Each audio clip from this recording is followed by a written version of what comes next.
Hi, Alois. Welcome to the pod. Hello, VD. Glad to be here. How are you doing? Great. I'm doing great. Cape Town is nice and chilly. I've got my dad month for Dad's Day, so I'm all good. Okay, and you know the weather in Dubai. We've already spoken about that. So it's for me, staying indoors and doing the recording is the only thing I can do. All right. So the timing is good. The theme of the podcast, Alois, we were discussing, some time ago, is on Chief AI Officer. Your role is that it's at a very unique intersection of the business leaders and the technology teams. And that's the gap that I have seen as an AI practitioner in the industry, that business has a certain expectation. And then the technology teams can go back with the problem statement, design some solution, come back. And the moment they explain the impact or what they've designed as a solution, there is a gap. The place at which your role comes into the picture, how do you manage such situations? Thank you for that. If anything, it really just reflects an ongoing problem, an ongoing issue that we really need to resolve, that creating that bridge essentially between the technical teams, as you've already mentioned, and the business teams. And essentially in my role as well, that's really one of the core things that I'm there to really solve for, to make sure that both those teams from the get-go are working together towards a particular outcome that actually answers the actual business question at the core of the solution they want delivered by the technical team. And this necessarily happens because of that co-creation. This is where that design thinking comes into play, that user-centered design in terms of, okay, why are we necessarily what's the purpose of this particular product? What's the outcome we're trying to deliver on the business end of it? And ultimately, the more intertwined the interaction is between the technical team and the business teams on that journey, ultimately, the better the product that we see at the tail end of it. And essentially, in my context, as a data and AI literacy person, it's all around building that common language and making sure that those teams are on the same page and we're pulling in the same direction towards the same outcomes at the end of the day. So most definitely, I see that within the industry, and I see that as an ongoing challenge that I don't think we could necessarily solve in our lifetimes. It's definitely something to be constantly striving to solve for. All right. So I've taken three key points from this discussion. Is very first is that making AI as a common language, then data and AI literacy, and the third one is on the accountability, right? That co-creation is good. I'll delve on all three of them one by one, and bear with me on this. Co-creation, I think, do you think that it dilutes the aspect of who actually owns the solution, right? Was it technology team who owns it and they think that, we understand everything and then the onus is on us to kind of prove the value and that's how they are going to communicate it? Or on the business side, because they kind of brought the whole problem at the forefront and they just wanted a solution on this. So unless they sign it off, the solution is not robust enough, or we cannot say that this is effective. So the reason I'm asking about accountability is because that's also a part of AI ethics, and I'm sure you would agree with that. So first, let me know your thoughts on this. Yeah. Well. Ultimately, I'm of the school of thought that ultimately you are in business to deliver business value, and as a tech team, the AI team, you're essentially there to serve the business, and it's the one that's going to deliver, that basically needs whatever product you're actually delivering.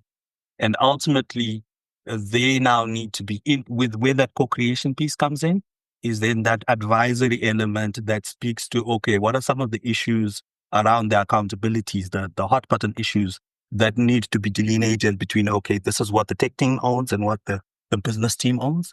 But ultimately, I'm of the view that the primary responsibility needs to rest with the business. And then the tech team basically facilitates to say, okay, how do we get to a point where we're delivering something that delivers the outcome that you need?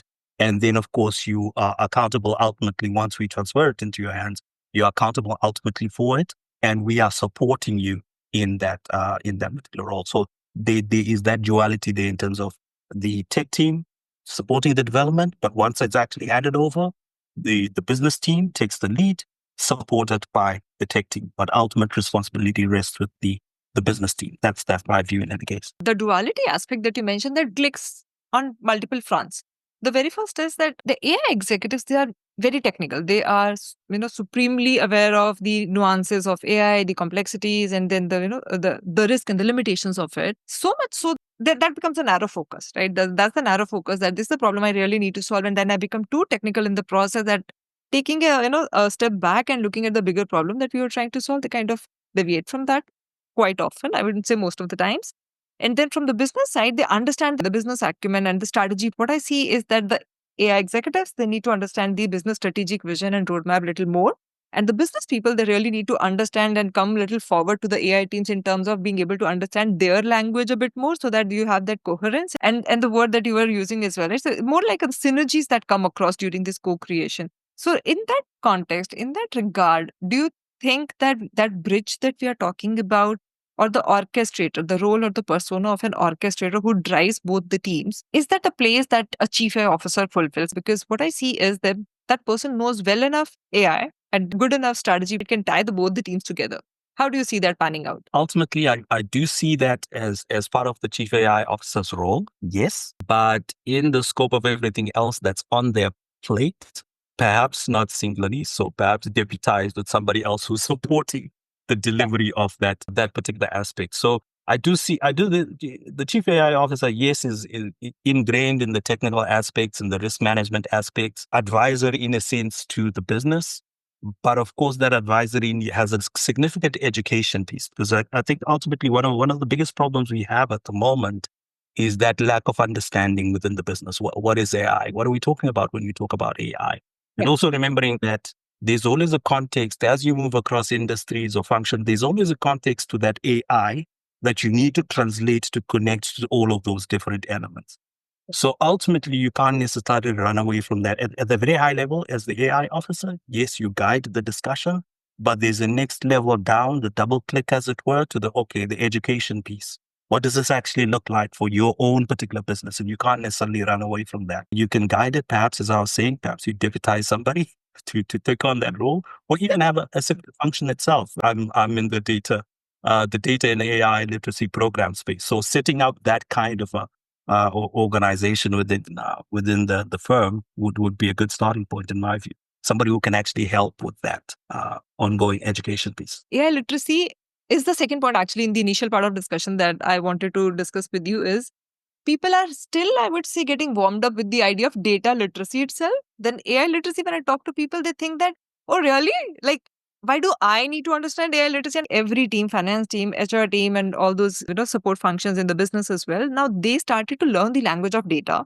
And by the time they were just understanding this and just being part of this journey, and then somebody comes and says this AI, they're like, no, this is not my piece of work. Given the kind of profile, the very unique profile that you have on data and AI literacy, first of all, I want to know that how are you able to execute both the roles very well?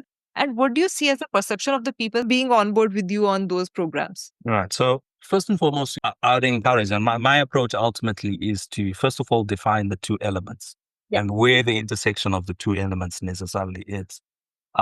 So yes, they're kind of like the common definitions you'll hear, which is around understanding, applying, and arguing with data, which in my view is necessarily nebulous. And for the most part, people just their eyes glaze over when you explain all of that. Absolutely. But if you take it a bit more to, okay, what does it mean for you? That's that with him from the change management approach.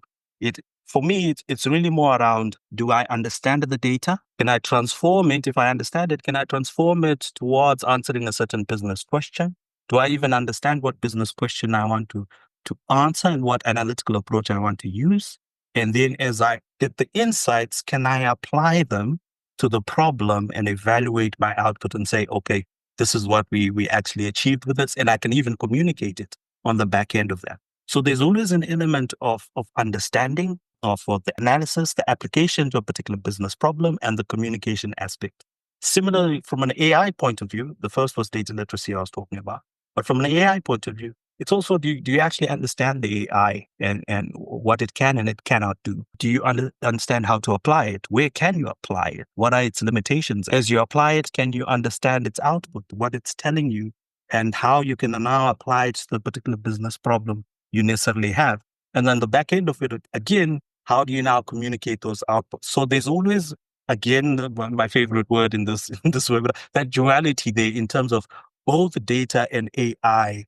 You can't necessarily separate them. They are intertwined. They are one and the same. So when it comes to me communicating with peers, with colleagues, with people like you, I'm always an advocate of, hey, when we're talking about data and AI literacy, let's not talk about it as if it's a separate concept altogether. they're actually one and the same. Well, not one and the same, but there is a significant overlap that we need to realize. And even if you look at that whole data element, if we look at our typical maturity from descriptive all the way to prescriptive, again, now we've got AI technology that allows us to query and prompt at the descriptive level what happened. So you need to know, okay, how do I prompt it, right? That's AI literacy.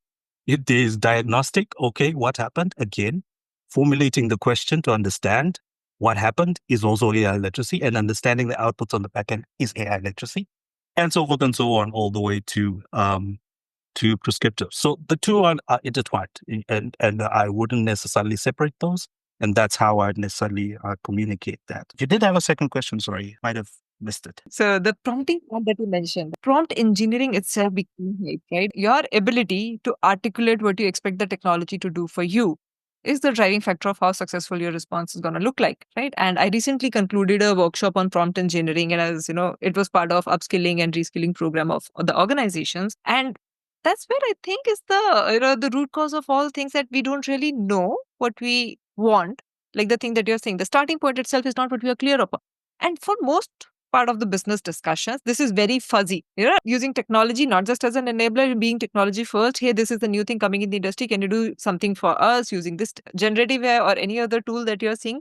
And so those fuzzy discussions, starting from there, and then making sure that you're not just promoting the hype part. How do you show them the ground reality that this is not what we are after? We are after a business problem. We are trying to solve something which is, measurable and creates a user impact, and not necessarily running after the technology. How do you bring them back? Great question. Ultimately, the way I've come to apply it and understand it is that, again, going back to those literacy components there, ultimately, as we run these workshops like you've done, there's a technology piece, there's a data piece, there's an AI literacy piece, there's a data literacy piece.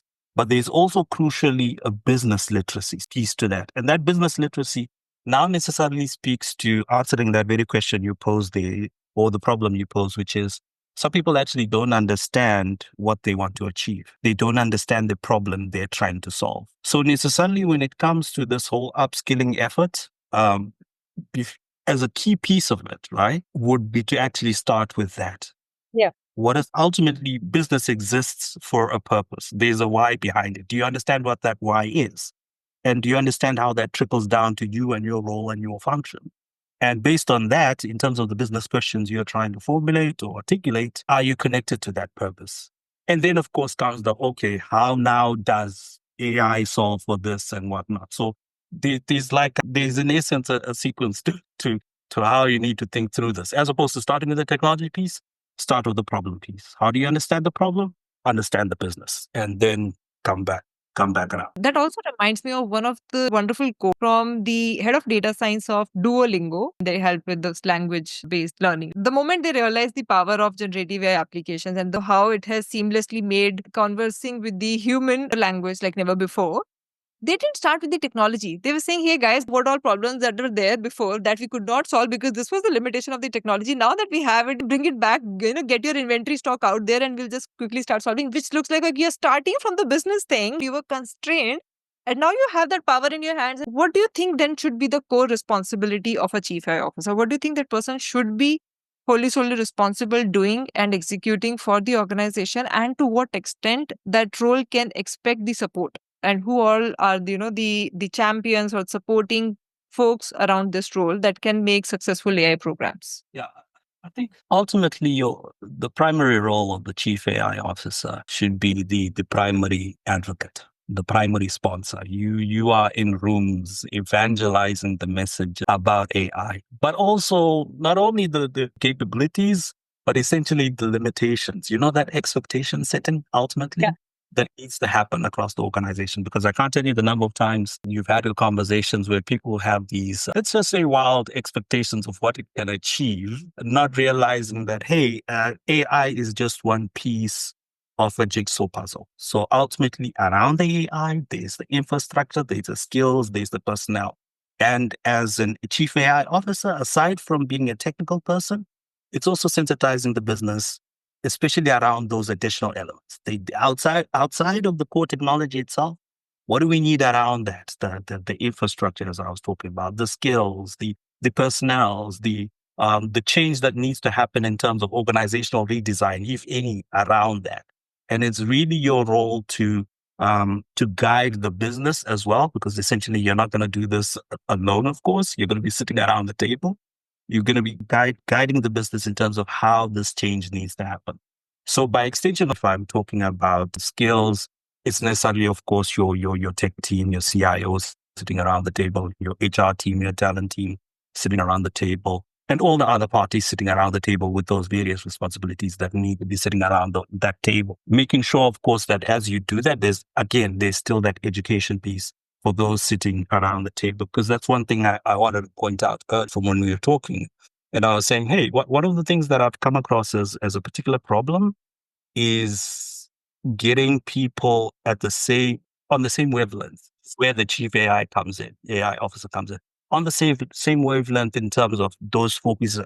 What I was talking about, the technology, the infrastructure, what it actually means, what the implications are. Are the people sitting around that table, do they have a sufficient level of understanding? Is there a sufficient level of buy-in in terms of what you're trying to do?